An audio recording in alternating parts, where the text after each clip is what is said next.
to our studio audience. Today on Campbell Connection, we have the pleasure of chatting with distinguished Toastmaster Marie Barnes. She is currently serving as the Division A Governor for District 29 of the Toastmasters organization.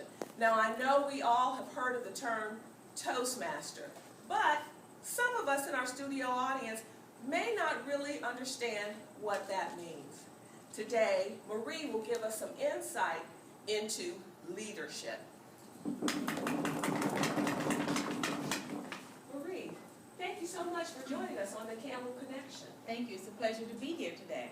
Yes, I can't wait for you to just explain to us some of the things that you've learned about leadership as a member of the Toastmasters organization.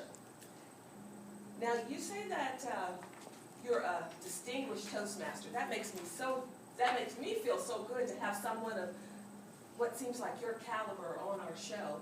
Can you explain to me how distinguished Toastmaster and leadership relate in the Toastmaster organization? Most definitely. Distinguished Toastmasters, I'm going to spend more time talking about leadership, because people oftentimes, when they hear Toastmasters, they think about communication. And Toastmasters certainly is for competent communication, proficient speakers. But one of the great treasures of Toastmasters International is leadership. Toastmasters has different educational awards. And the Distinguished Toastmaster is the highest communication award that one can receive. And it is something that is doable for everyone in our audience. In terms of leadership, there's so many opportunities that Toastmasters provide. Every meeting, there are leadership opportunities. In every meeting, there are also opportunities for support. And that's what's one of the great things about Toastmasters. And I know that you recently had your club elections. Yes. And I want to stress that as a leader, as a club officer, you have support from not only your other officers, but also from every member. Thank you, Marie, for that. Now, I have a couple quotes that I want to share with you and our audience, and I'd like to just get your take on them. Okay. So the first one, Tom Peters, he observed that the best leaders don't create followers, they create more leaders. And in that same vein, Ralph Nader said, the true function of leadership is to produce more leaders, not followers. Now, do you embrace this thought? And if so, how do you put that into practice? I certainly embrace that. And one of the things I've talked about this Toastmasters year in Division A is that leaders help people to unlock their potential. And I think that's congruent with what you just said. So it's not about following. It's about identifying individuals who have skills, talents, who are leaders, and encouraging them and modeling behaviors. Because people respond to what we do more than what we say. Thank you, Marie. And I think you shared that example with us today in Gretchen. And she even thanked you for pulling her out of her comfort zone. You could see that she was a leader or had leadership potential, and you allowed her the opportunity to do that. And from what I know of Toastmasters, that's what Toastmasters is all about. It gives us a safe place to learn our communication skills as well as practice our leadership skills. So, thank you. Now, on the other hand, I'm always thinking, well, if there aren't any followers, who do we lead? So, does being a good leader require that you can also be a good follower? Think about this. One person can be exceptional, but a team is outstanding. And that's what Toastmasters provides you the opportunity. So as a leader in Toastmasters, you may be able to fulfill every role, and you may be outstanding in your speaking and leadership.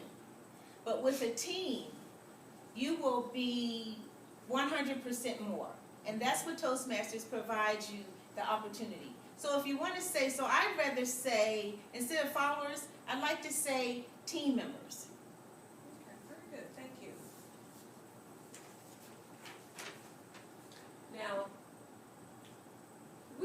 each other, right? That's And correct. so you know that that one of your passions is mentoring. That's correct. Would you share with us a success that you've had that you would attribute to your leadership and mentoring? And I only have time to do one, isn't that right?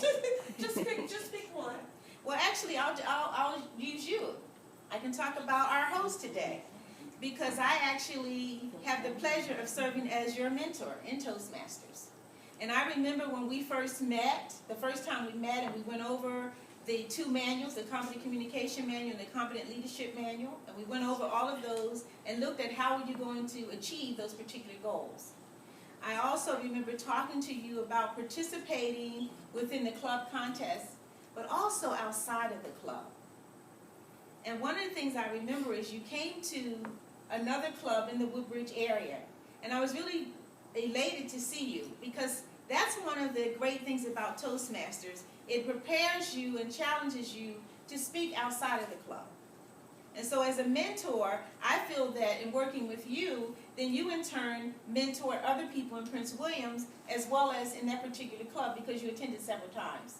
So mentoring is reciprocal, and it is something that continues.